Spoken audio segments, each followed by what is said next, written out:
आज हमारे बीच हैं मशहूर इतिहासकार डॉक्टर पुष्पेंद्र सिंह राणावत। और चूंकि होली का मौसम है तो मेवाड़ की होली की फागुन की परंपराओं पर इनसे बात करेंगे। डॉक्टर राणावत, हमारे यहाँ पर मेवाड़ अंचल में खास तौर पर होली की कौन कौन सी विशिष्ट या इस मौसम की कौन कौन सी विशिष्ट परंपराएं रही? आकाशवाणी उदयपुर के सभी श्रोताओं को पुष्पेंद्र सिंह राणावत का नमस्कार। जैसा कि अभी लालच साहब ने बताया था कि हम बसंत ऋतु के महोत्सव में महाउत्सव होली के बारे में कुछ बात करेंगे। आगे बढ़ने से पहले मैं ये बताना चाहता हूँ श्रोताओं को कि सारे अभी तक जितने भी महोत्सव या त्यौहार अपने यहाँ होते थे वो कथा आधारित होते थे।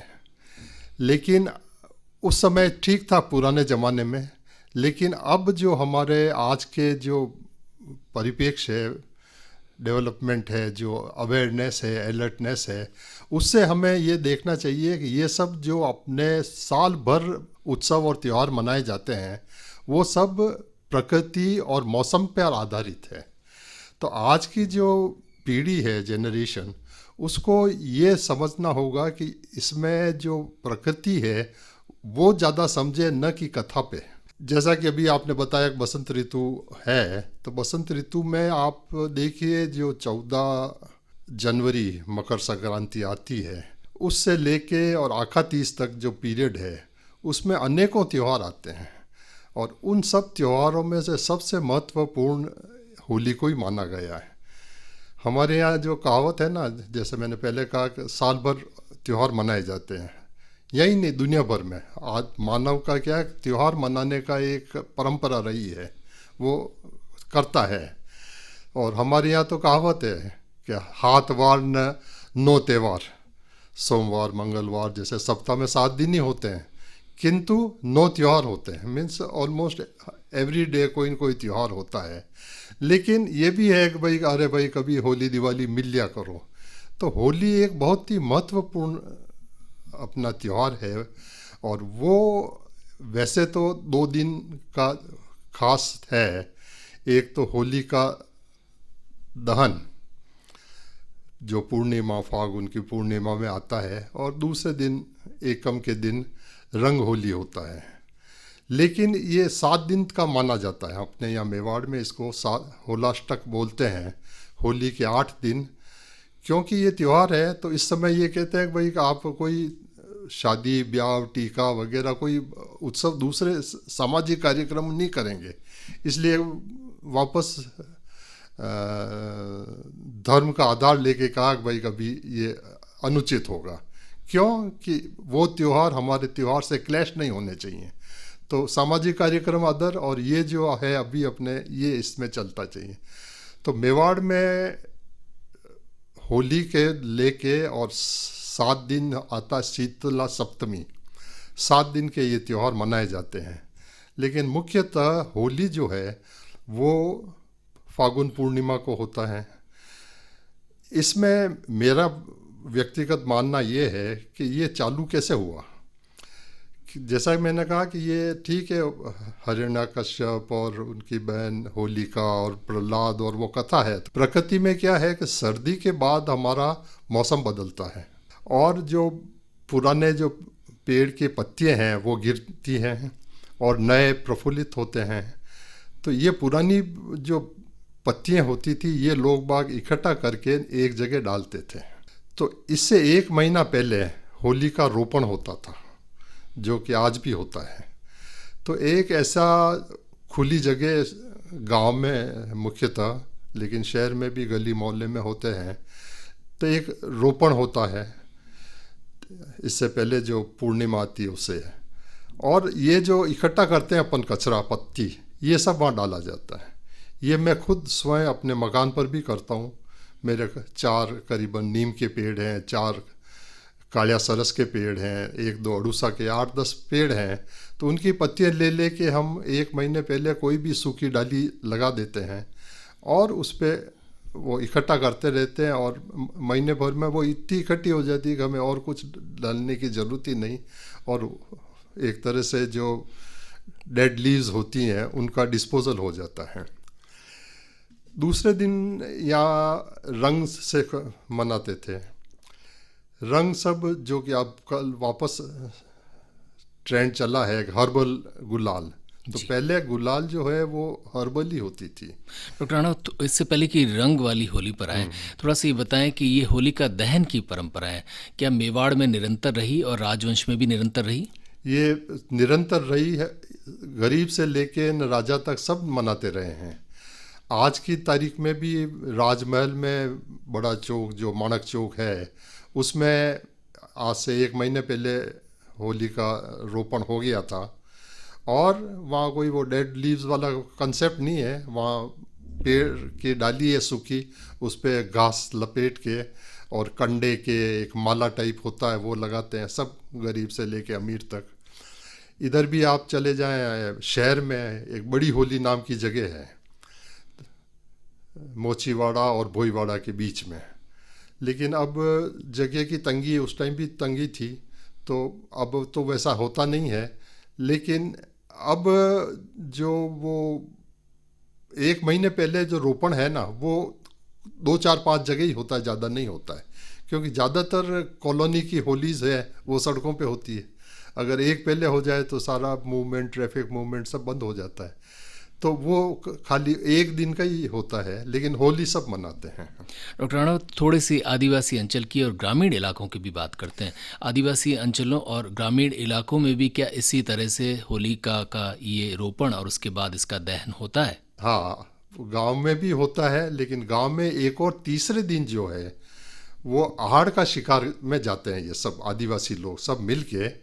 और ये अब वापस अभी प्रतिबंध है तो होता नहीं है, होगा, लेकिन तो भी चुपके चुपके करते हैं, ऐसी बात नहीं है।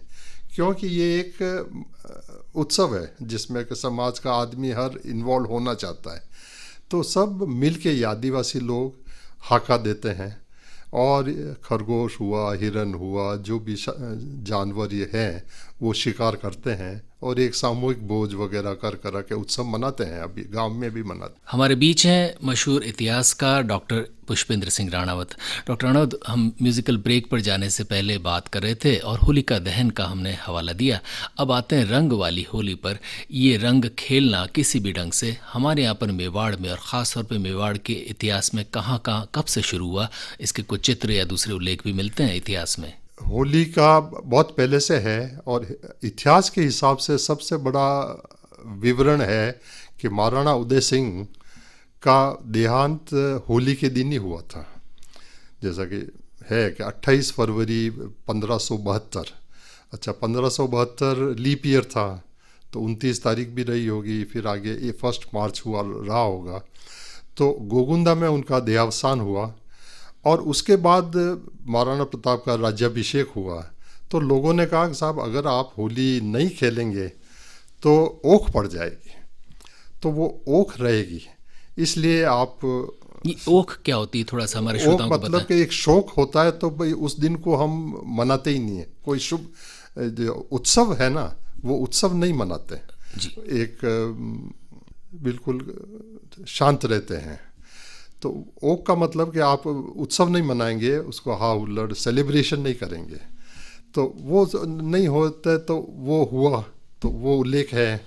उससे पहले ऐतिहासिक 1303 में जब अलाउद्दीन खिलजी ने चित्तौड़ पे आक्रमण किया और कब्जा किया तो वंश परंपरा ख़त्म हो गई थी, रावल शाखा। तो यहाँ उदयपुर के पास ही जावर है। जावर में एक हरणगढ़ करके एक स्थान है, उसका गलत इंटरप्रिटेशन, जैसा मैंने पहले कहा कथा बेस्ड है अपने, तो लोग बाग कई जगह लिखा हुआ आएगा आपके कि भाई वो हिरण्यकश्यप यहाँ रहता था और उसने किया। ये बात नहीं है। पास में ईडर शहर है, राज्य था उस ज़माने में, तो वहाँ का राजा, राठौड़ राजा हरण सिंह नाम था उसका। तो क्योंकि उस समय राजनीतिक अव्यवस्था थी, वो अलाउद्दीन खिलजी फतेह करके आगे साउथ में चला गया था, तो यहाँ किसी को बिठा दिया था अपने गवर्नर को। तो उस समय उन्होंने वहाँ जावर पे कब्जा करके एक गढ़ बनाया, उसका हरणगढ़ नाम है। तो वो भी एक ऐतिहासिक तथ्य है कि भाई कि वो हिरण्यकश्यप से उसका कोई लेना देना नहीं, और वो है। तो ये होलिका दहन का आप जिक्र कर रहे थे कि उदय सिंह जी के समय और प्रताप का राज तिलक भी शायद उसी दिन हुआ। इसके बारे में भी थोड़ा सा बताएं, क्योंकि इस तरह से होली से मेवाड़ का सीधा संबंध जुड़ जाता है, या यूँ कहें कि भारत के इतिहास का भी जुड़ जाता है। तो जैसा कि मैंने बताया कि होली के दिन ही 28 फरवरी को पूर्णिमा के दिन महाराणा उदय सिंह का गोगुंदा में देहावसान हुआ था। और उस समय फिर उत्तराधिकारी का उसमें मैं नहीं जाता हूँ, लेकिन ये है कि महाराणा प्रताप राजा बन गए, उनका राज तिलक हो गया था। और राज तिलक होके सब ने निवेदन किया कि साहब आप अगर होली अभी नहीं मनाएंगे तो हमें शोक रहेगा। ओक का मतलब शोक, तो शोक रहेगा और हम कोई उत्सव नहीं मना पाएंगे। सब गांव वाले, आपकी प्रजा एक तरह से रहेगी उत्सव से वंचित, तो हमें वो वंचित नहीं रखना था। इसलिए उन्होंने वो रंग की होली भी खेली और शिकार भी गए और मार गए थे। यानी होली के दिन के ऐसे संदर्भ मिलते हैं कि महाराणा प्रताप ने उस दिन, जिस दिन का राज तिलक हुआ, वो दिन भी होली का था और उस दिन उन्होंने अपने ढंग से सेलिब्रेट किया। डॉक्टर राणावत, होली जो रंगों वाली होली होती है, इसके लिए भी हमारे यहाँ पर, जैसे हमारे यहाँ पर दक्षिण राजस्थान में पलाश के फूल कुछ ज़्यादा मिलते हैं इन दिनों, आप देखेंगे बहुत सारे इलाके तो पूरे लाल ही दिखाई पड़ते हैं। तो क्या इन फूलों का या हमारे यहाँ के प्राकृतिक कुछ दूसरे उत्पादों का भी हमारे यहाँ पर होली खेलने में इस्तेमाल होता रहा? हमारे यहाँ बहुत है। पलाश तो काफ़ी अच्छा अभी फुल ब्लूम में रहता है और जगह जगह, यहाँ से आप जावर या कहीं पहाड़ी इलाके में चले जाइए, हर जगह खूब मिलेगा। लेकिन पलाश के अलावा भी दूसरे जो फूल हैं, पत्ती हैं, छाल हैं पेड़ के, वो सब अलग अलग रंग में मिलते हैं। जैसे कि ये चुकंदर हुआ, चुकंदर का भी रंग बनता है। पीले फूल हैं कनेर के, उसके भी फूल बनते हैं। तो आप कई तरह के फूल हैं और आजकल ग्रामीण लोगों का तो एक बहुत बड़ा रोजगार का अवसर बन गया है, क्योंकि बीच में सब सॉफ्टस्टोन बेस्ड और केमिकल बेस्ड रंग आ गए थे। लेकिन अब वापस हर्बल गुलाल की तरफ आ रहे हैं और ये पलाश उसमें ख़ास है। और पलाश के साथ भी जो पेड़ है वो भी फिर धीरे धीरे उत्सव में एक फैशन बन गया कि भाई पेड़ भी एक वैसा ही होना चाहिए। पहले तो कोई भी सूखी डाली तना ले लेते थे, पतला तना, और उससे होली मन जाती थी, क्योंकि बेसिक उसका आइडिया क्या था कि भाई डेड लीव्स को जलाना है और एक उत्सव मनाना है, तो उत्सव मनाते थे। और वो पेड़ भी अब उदयपुर में सूरज पोल के यहाँ मिलते हैं, उसका भी काफ़ी। डॉक्टर राणावत, हमारे यहाँ पर होली का से जुड़ा हुआ एक और मशहूर त्यौहार है, जो कि जिसे हम गणगौर कहते हैं। गणगौर घाट भी बना हुआ है, गणगौर की सवारी भी निकलती है। ऐसा माना जाता है कि होलिका के दिन, दहन के दिन, कुछ चीज़ें, कुछ प्रतीक, कुछ बिंब, कुछ पिंड महिलाएं बनाती हैं और 16 दिन उनकी पूजा करके फिर उसका गणगौर के दिन जो है उसकी विसर्जन होता है। इस बारे में भी थोड़ा सा बताएं, होली से इस पर्व के रिश्ते के बारे में भी और इस परंपरा के बारे में भी। इस परंपरा में सबसे पहले ये है कि जैसे अभी ये बसंत मौसम है, इस बसंत मौसम में एक पेड़ पौधों में तो ऊर्जा आती है, मनुष्यों में भी आती है, और इस समय कामदेव की पूजन होती है। तो एक रोमांस का जो पीरियड है वो माना गया है और इस परंपरा में गणगौर आती है। तो गणगौर एक तरह से अपने यहाँ का वैलेंटाइन डे टाइप ही मान लीजिए, शिव और पार्वती का पर्व। हाँ, लेकिन मानते हैं कि वो शिव पार्वती का है, लेकिन वो रोमांस का है। तो उस समय भी उल्लास वगैरह सारा सब करते हैं। और एक तो गणगौर की सवारी निकलती थी और घोड़े पे बैठ के भी रंग खेला जाता था। जैसे पहले आपने पूछा था कि हाथी पे बैठ के, घोड़े पे ये व्यक्तिगत महाराणा जो राजा होते थे उनकी इच्छा पे निर्भर करता था। तो महाराणा के कुछ महाराणाओं की पेंटिंग्स हैं कि घोड़े पे बैठ के वो रंग खेल रहे हैं। पहले अपने परिजनों के साथ खेलते थे चौक में, फिर शहर में सवारी निकलती थी। महाराणा सज्जन सिंह जी का विवरण आता है कि वो जाके नौलखा महल में वहाँ होता था, सब लोग वहाँ इकट्ठा होते थे, स्नान वान करा के फिर वहाँ गोट होती थी। और एक और परंपरा थी कि यहाँ पर जब गोट होने के बाद लकड़ी का खांडा दिया जाता था जो आते थे, तो एज अ गिफ्ट कि भाई आप आए हैं तो कोई प्रतीक देना चाहिए।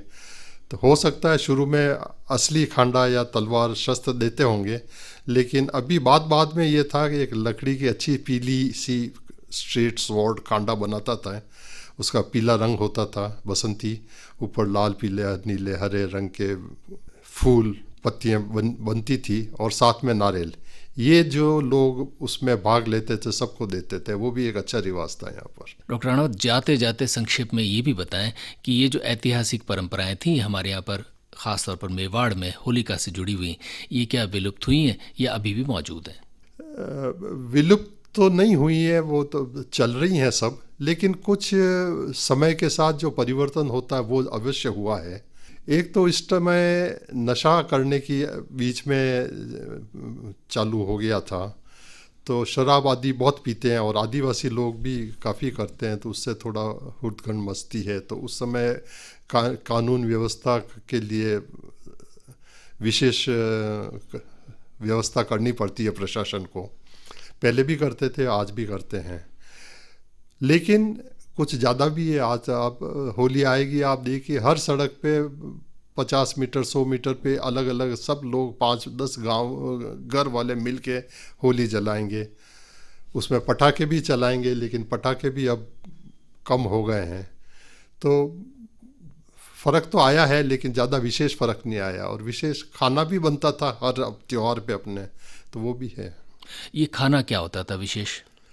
विशेष आप देखिए, जैसे अभी ये पर्व मनाने का एक मौसम का तो था ही। अभी क्या कि खेती जो अपन ने पहले अक्टूबर नवंबर में गेहूं चना वगैरह बोया था, ये रबी की फसल अभी पक के तैयार हो जाती है, तो हर आदमी वो खुशी मनाता था। तो ये जो कुछ हरे अध पके गेहूं जो होते थे उनको होली में जलाया जाता था, और वो ओड़ा बोलते हैं हमारे यहाँ, वो वैसे ही खाते थे। और उसके अलग अलग व्यंजन बनते थे। तो एक घुघरी बनती है, उसको बॉईल करके उबाल के मसाला भूंजा के खाते थे। डॉक्टर पुष्पेंद्र सिंह राणावत, आपका हृदय से आभार।